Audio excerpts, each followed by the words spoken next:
from Project Veritas. Is everyone here familiar with Project Veritas? Somebody who did undercover work for Project Veritas, somebody who works for Rebel Media right now. The true Jewish question, the yellow menace herself, Loomer.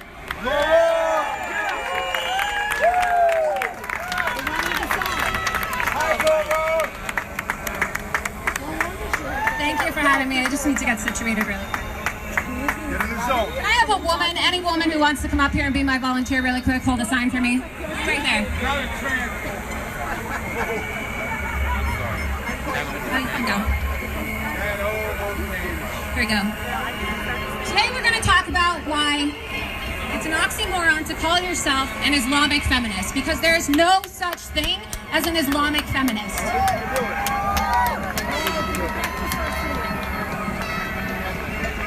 You know, you see a lot at these rallies recently with, women and these women's marches wearing vaginas on their hats, and they talk about how, the patriarchy is oppressing them. But then you look at their posters, and the representation of the women's march is a woman in a burqa.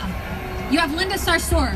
You have Islamic women who are proponents of Sharia law representing the women's march. I don't know about you, but I find that to be rather ironic, because if we're talking about Islam, we talk about an extreme patriarchy. It doesn't make sense. So, feminism, a textbook definition of feminism would be the advocacy of women's rights on the basis of the equality of all sexes.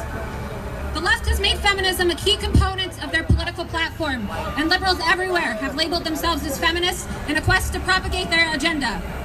What was once a possibly respected ideology has now become a warped weapon of the social justice warrior movement that serves to elevate women while destroying the patriarchy or everything feminists deem evil. So in other words, feminism no longer advocates for the equality of both sexes, but it instead tries to bring men down. Women in the West are viewed as being equal to men, both ontologically and judicially. While women in the West have faced discrimination and inequality in the past, the West still remains the best place in a modern world for any modern liberated woman to live. I mean, the West is the best. And if you're talking about women's rights and equality for women and children, there's no other place than the West. In the West, our legal system protects women from abuse and inequality. For example, the testimony of a woman holds the same value as the testimony of a man. Domestic violence against wives is frowned upon, although some women still fall victim to it, unfortunately. Women receive maternity leave in the West. They're free to work, to educate themselves, and women in the West are not forced to abide by any man's rules. Women are allowed to date and marry whoever they want, and laws in the West protect against polygamy, which is also frowned upon in the West, something you'll find in Islamic culture. And most importantly, women in the West, in the United States, they're allowed to vote.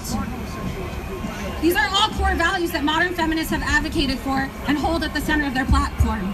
But we have a dilemma here, because you have the left supporting Islam and aligning themselves with individuals and leaders in countries that oppress women. They do not allow women to vote. They do not allow women to, have protection against domestic violence. And who do they choose? Who do they choose for their presidential candidate? They choose Hillary Clinton, who has also aligned herself with Sharia law. So when I think about all these things that women have spent over 100 years fighting for, I can't help but ask myself, why have the same individuals who call themselves feminists on the left align themselves with Islam? Why have women's movements across Western societies chosen to make Islam and Sharia law proponents front and center at their rallies?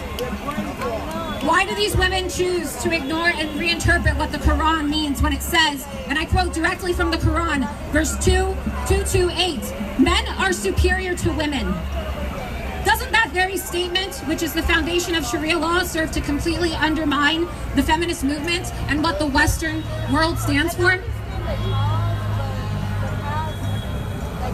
Feminists will be the first to criticize what they call the white heteropatriarchy of the West, claiming it serves to undermine female equality.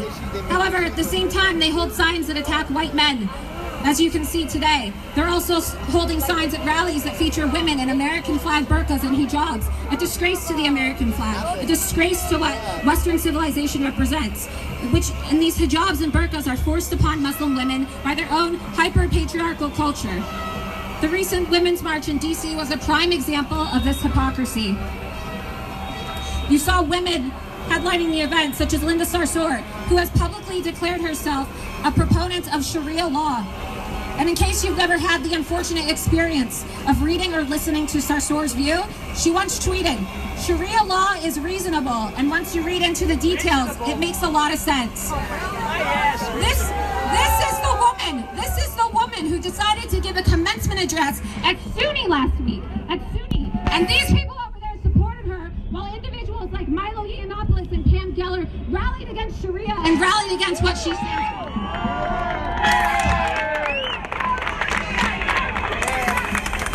So I'm going to talk to all of you protesters over there, and I really hope you're listening.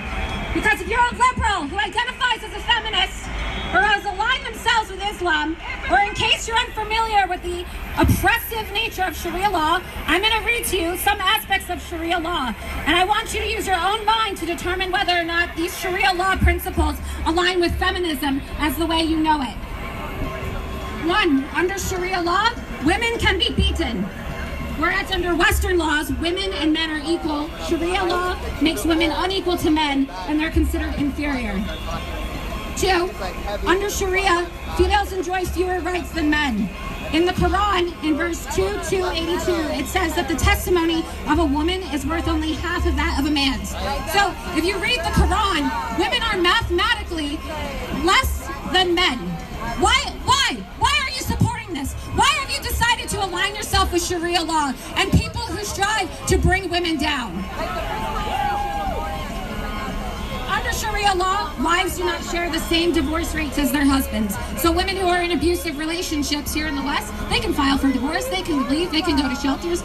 In these Islamic countries in which Sharia law is, very active, they have to stay in these abusive relationships and they cannot file for divorce. Under Sharia law, female rulers are prohibited. So guess what? You can't vote for Hillary Clinton in Saudi Arabia. She may take their money, but they don't want any female leaders.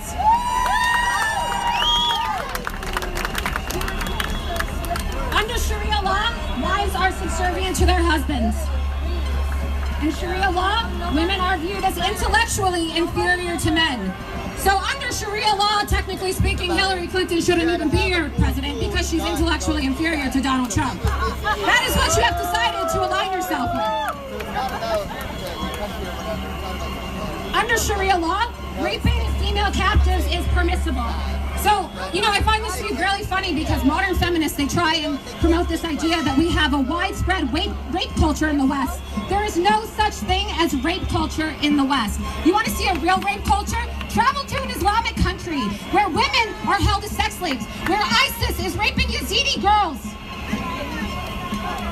So not only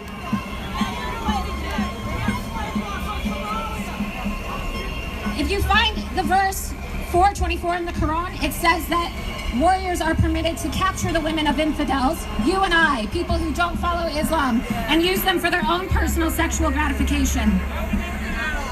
And by far one of the worst things under Sharia law, marriage and sexual intercourse with prepubescent girls is permissible.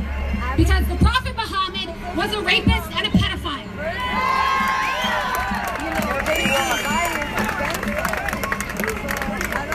Just another reason why these people are so demented and sick in the head, because they have decided to align themselves with an ideology that rapes little girls, that rapes women. Why would you do that? Why would you do that? According to Quran verse 65:4, sexual relations with females who have not yet had their menstrual cycle are permissible. So yeah, just like Muhammad had his 9-year-old bride, this is what they want to do. They want to let people in from countries like Syria and Libya and all of these godforsaken countries, and they want to bring men who want to have sex with your young children. 9 years old, despicable, disgusting. So not only is Sharia law misogynistic, but it advocates for pedophilia and the sexual exploitation of young girls. Both things that modern day feminists would be appalled by if it were happening in the West. But the reality is, this is already happening in the West. With the importation of refugees from dangerous countries that operate under Sharia law, the West is already experiencing the backlash of what I like to call cultural enrichment. Muslims make up nearly 24% of the world's population and are the fastest growing religious group. A survey recently conducted by the Center for Security Policy found that 51%, or a majority of the Muslims living in the United States, agreed that America should have the choice of being governed by Sharia law. So that's right, majority of the Muslims who are being brought into this country, they don't support the United States Constitution, which you and I love. They want to live under Sharia law. Put simply, Islam and feminists are ideologically incompatible, just as Sharia law is incompatible with the United States Constitution. Do modern-day feminists want to live in an actual rape culture?